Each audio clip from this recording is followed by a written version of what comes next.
Yo, what up guys, it's your boy Adam Black here, or something. Just kidding, I'm not that type of YouTuber. My partner Helen and I took a trip to Knaresborough in Yorkshire recently, and it was there that I decided to finally make a video on one of my favourite lenses. If you're worried about your Fujifilm X-T camera not being quite heavy enough, then maybe you should consider slapping on the 16-55 f2.8.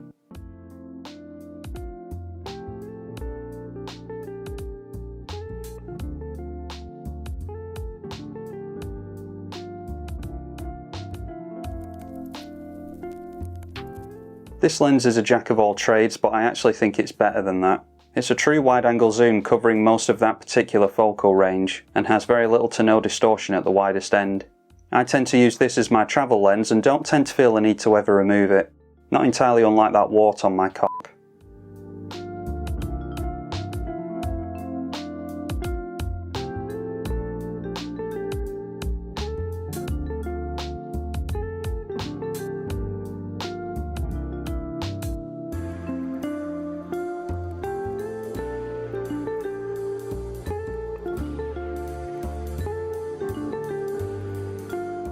The autofocus is good. Fuji isn't exactly offering top-tier autofocus technology, but I've rarely missed a shot due to the focus, partly because this is a wide-angle lens where it doesn't really matter as much.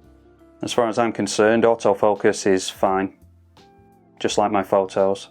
I've heard this lens referred to as multiple primes in one lens, which I'm inclined to agree with. If you're used to shooting primes, then you will notice slightly less sharpness when you pixel peep, but which Sadacs actually do that? All in all, I think this lens destroys the myth of zooms being way softer than primes. That did used to be the case back in the day, but not so much anymore.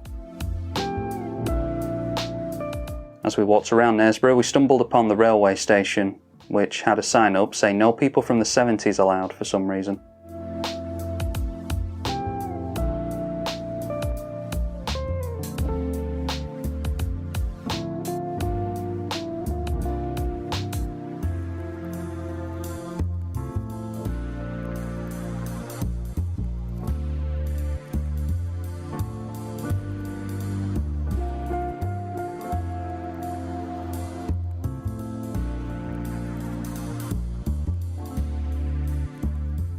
Fringing is superbly controlled too. If there's anything that'll stop me using a lens, it's fringing. And if someone removed my arms. I just don't want to do a bunch of post-processing. I use Fuji to avoid all that, and I'm not about to correct fringing on 400 plus photos from that day. I'd rather just use a lens that fixes it all for me, and this is one such lens.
The 16-55 is very rugged and sturdy, not entirely unlike myself, or so the boys at the gay bar tell me. It feels weighty and well constructed. The zoom is well dampened, although I think mine has loosened a little bit over excessive use. And there is actually a fleck of dust behind the front lens element on my copy. This doesn't show up in images, so it doesn't really matter. It's just a risk that you run when you use zooms for a long time. The aperture blades and rings show no signs of degrading either, and I do like the slightly clicked aperture ring so I know whether or not I've moved it. The zoom ring is okay, I just don't really like the feel of rubber. Do with that information what you will. And the focus ring is focused by wire, so I automatically hate it. I've been using some vintage lenses recently and I love mechanical focus, none of that here unfortunately. The weatherproofing works excellently as well. I've had the lens in all weather conditions and it didn't struggle one bit. After rowing and hiking throughout the town, we moved on to the attraction called Mother Shipton's Cave. This is a place where an old woman went into hiding a few hundred years ago, and it was discovered that you can paralyse inanimate objects in a local waterfall, which I'm sure comes in handy when you can get your victims to stand still long enough.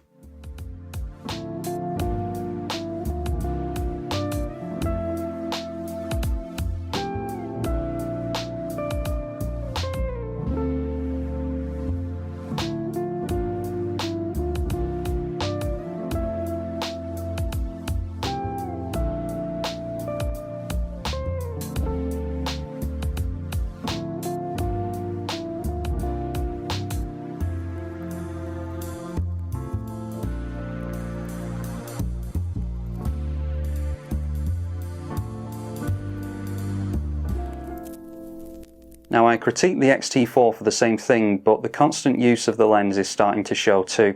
But that can be said for me as well. My parents gasp every time they haven't seen me for a while.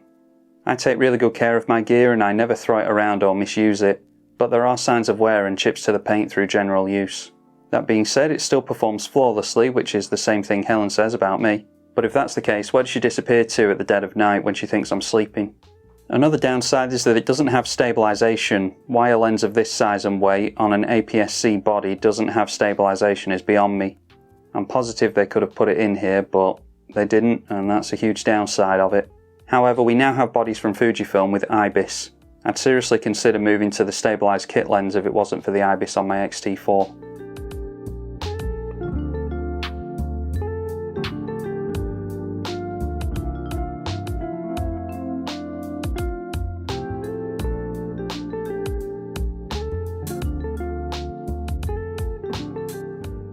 There's also a wishing well here in which you're supposed to place your right hand in the water and make a wish.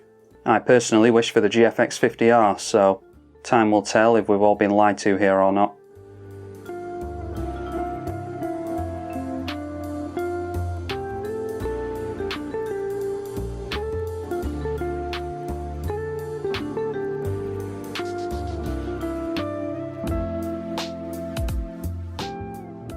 As it's panned out, I do love the X-T4 and 16-55 combination because I can so easily grab both photos and video with this setup.